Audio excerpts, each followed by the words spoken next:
Bismillahirrahmanirrahim. Assalamualaikum warahmatullahi wabarakatuh. Alhamdulillahi musalliyan ala Muhammadin wa alihi wa man tala wa ba'd.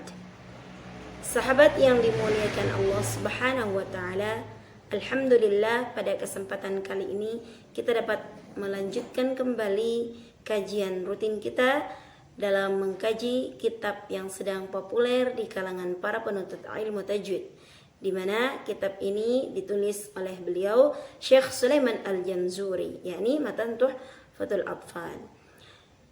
Kali ini kita akan melanjutkan pembahasan kita pada bab mim sukun. Jika pada pertemuan sebelumnya kita telah membahas ahkamul mimus sakinah dan telah masuk kepada pembahasan hukum yang pertama, yakni ikhfa syafawi, maka kali ini kita akan masuk kepada bait berikutnya dari hukum mim sukun. Perhatikan sahabat, saya akan membacakan bunyi bait yang tertera. Wa tsani idghamun bimithliha ata wa sammi idghaman saghiran ya fata. Pada bait ini Syekh Sulaiman Al-Jamzuri menuliskan hukum yang kedua dari mim sukun itu adalah wa tsani idghamun. Yang kedua dari hukum idgham itu adalah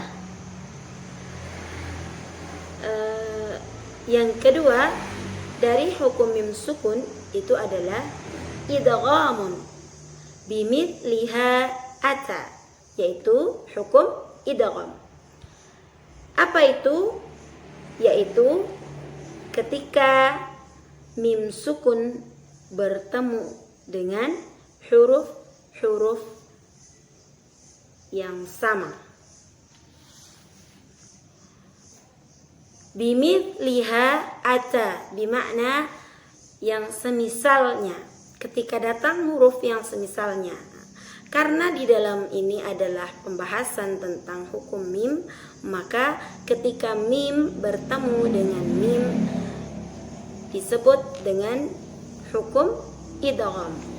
Wasammi dinamakan dengan idghaman saghiran, dinamakan dengan idgham saghir. Ya fata, Syekh Sulaiman Al-Jamzuri menuliskan, namakanlah, kata beliau, wasammi idghaman saghiran, maka namakanlah dia dengan idgham saghir ya fata. Beliau melanjutkan, wahai para pelajar. Sahabat yang dimuliakan Allah Subhanahu wa taala, maka pada bait ini Syekh Sulaiman Al-Jamzuri menjelaskan bahwasanya hukum yang kedua dari mim sukun itu adalah ketika dia didatangkan atau berjumpa dengan huruf yang sama, yaitu mim sukun bertemu dengan mim yang dalam keadaan berharokat, maka dinamakan dengan hukum idgham mithlain saghir. Disebut dengan idgham mithlain saghir yakni karena mim sukun yang dalam keadaan sukun bertemu dengan mim yang dalam keadaan berharokat, maka dari segi harokat disebut dengan saghir. Kemudian disebut dengan mithlain karena sama-sama huruf mim. Atau populernya di Indonesia ini terkenal dengan hukum idgham mimi, disingkat dengan idgham mimi karena mim yang bertemu dengan mim. Ingat, dikatakan saghir karena dia bertemunya sukun dengan harokat. Dilihat dari sisi harokat, ketika terdapat huruf sukun bertemu dengan huruf yang berharokat, maka disebut dengan saghir. Maka di sini Syekh Sulaiman Al-Jamzuri menjelaskan ketika terdapat huruf mim sukun yang bertemu dengan huruf mim yang berharokat, disebutlah nama hukum dengan idgham mithlain saghir. Contoh, terdapat kosakata kam dengan mim fiatin. Kam di sini mengandung mim sukun. Kemudian kosakata mim fi'atin mengandung mim dalam keadaan berharokat kasrah. Maka cara membacanya adalah di sini dengan cara gunnah.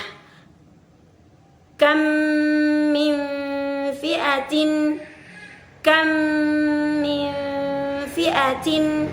Maka itulah contoh idgham mitlain shaghir. Semoga bermanfaat.